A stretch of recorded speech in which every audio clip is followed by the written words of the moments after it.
Baik, Assalamualaikum warahmatullahi wabarakatuh. Perkenalkan, nama saya Pinatun dari kelas E.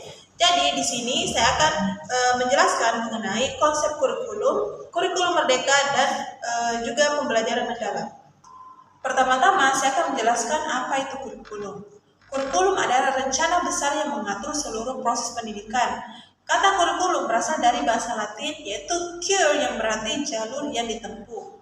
Tanpa kurikulum, pendidikan tidak memiliki arah yang jelas karena tidak ada panduan tentang apa yang ingin dipelajari, bagaimana cara mengajarkannya, dan apa yang ingin dicapai. Nah, di sini ada 4 komponen kurikulum yang dikemukakan oleh Ralph Tyler yang menyatakan bahwa kurikulum yang baik harus menjawab 4 pertanyaan pokok. Pertama adalah tujuan, yaitu kemana arah pendidikan ini dan apa yang ingin dicapai. Yang kedua, isi atau materi, yaitu pengetahuan apa yang perlu dipelajari peserta didik. Yang ketiga adalah metode, yaitu cara terbaik untuk menyampaikan materi. Dan yang keempat ada evaluasi, yaitu cara mengetahui apakah tujuan sudah tercapai atau belum. Nah, ada pun juga landasan pengembangan kurikulum terdiri dari 5 dasar yang menjadi pijakan.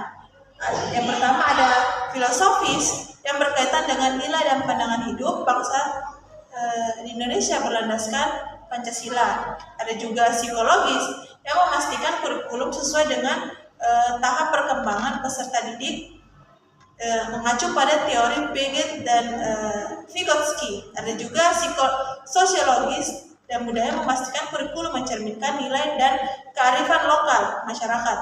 Ada juga iptek memastikan kurikulum mengikuti perkembangan zaman termasuk literasi digital. Yang terakhir adalah yuridis, menjamin kurikulum sesuai hukum yang berlaku seperti Undang-Undang Nomor 20 Tahun 2003 tentang Sikdiknas. Adapun juga jenis-jenis kurikulum, yaitu ideal adalah kurikulum yang dicita-citakan dan tertulis dalam dokumen resmi pemerintah. Ada juga kurikulum formal adalah yang resmi digunakan sekolah seperti silabus dan buku teks. Ada juga kurikulum tersembunyi, yaitu nilai yang dipelajari secara tidak langsung, misalnya disiplin yang terbentuk dari aturan piket kelas. Ada juga kurikulum nyata, yaitu apa yang benar-benar terjadi di kelas, yang bisa berbeda dari kurikulum formal. Ada juga kurikulum ekstra adalah kegiatan di luar jam pelajaran seperti pramuka dan OSIS.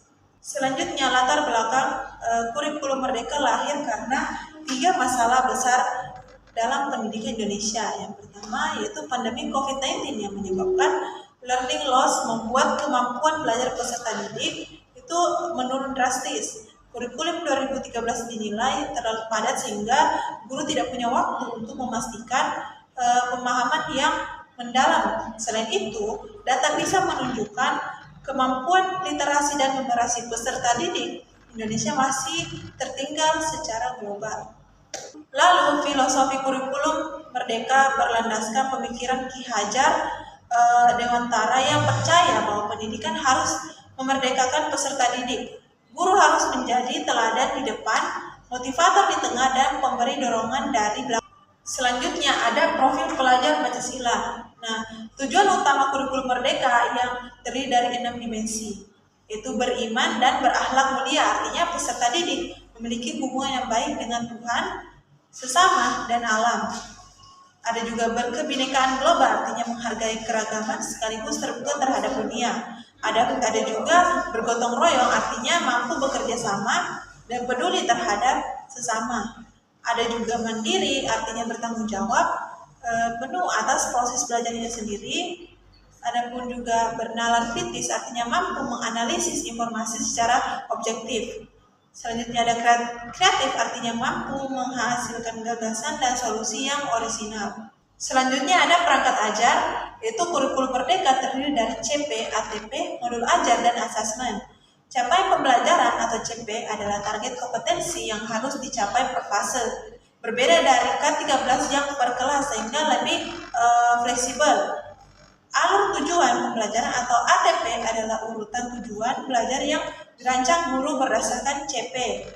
Lalu model ajar adalah panduan lengkap pembelajaran yang berisi tujuan, kegiatan, dan refleksi. Ada juga asesmen terdiri dari diagnostik sebelum belajar, ada juga formatif selama belajar, dan sumatif setelah belajar.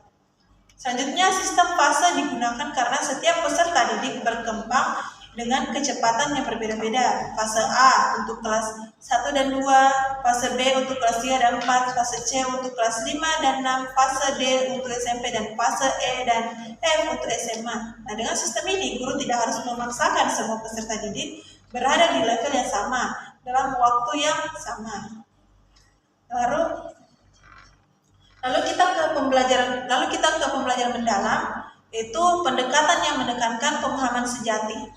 Bukan sekedar hafalan, peserta didik didorong untuk benar-benar mengerti konsep sehingga mampu menerapkannya dalam situasi baru. Analoginya sederhana, siswa yang menghafal rumus lalu lupa setelah ujian belum mengalami pembelajaran mendalam. Sedangkan siswa yang paham konsep dan bisa menerapkannya dalam kehidupan nyata sudah mengalami pembelajaran mendalam. Selanjutnya, 6C kompetensi inti, yaitu 6 kecakapan esensial abad 21 yang dikembangkan melalui pembelajaran mendalam. Karakter mencakup integritas, ketangguhan, dan empati sebagai fondasi dari semua kompetensi lainnya. Citizenship atau kewarganegaraan global berarti peduli terhadap isu dunia seperti perubahan iklim dan bertindak nyata untuk lingkungan. Lalu collaboration atau kolaborasi bukan sekedar kerja kelompok, melainkan bekerja produktif bersama orang dari latar belakang berbeda. Communication atau komunikasi adalah kemampuan penyampaian ide secara efektif lewat berbagai media, baik lisan, tulisan, maupun digital. Critical thinking atau berpikir kritis adalah kemampuan menganalisis informasi, mengidentifikasi bias, dan mengambil keputusan berdasarkan bukti. Lalu creativity atau kreativitas adalah kemampuan menghasilkan ide baru dan solusi inovatif serta berani belajar dari kegagalan. Selanjutnya, prinsip pembelajaran mendalam ada 6. Relevansi berarti materi harus terhubung dengan kehidupan nyata peserta didik. Refleksi berarti peserta didik diberi ruang untuk merenung tentang proses belajarnya. Lalu ada relasi berarti hubungan positif antara guru dan peserta didik, yaitu syarat utama pembelajarannya efektif. Adapun juga keterlibatan aktif berarti peserta didik harus menjadi pelaku utama, bukan penonton yang pasif. Ada juga tantangan produktif, berarti tugas harus cukup menantang, namun masih bisa dicapai sesuai teori CPD-Vygotsky. Umpan balik bermakna berarti feedback yang spesifik jauh lebih bermanfaat daripada sekedar angka nilai.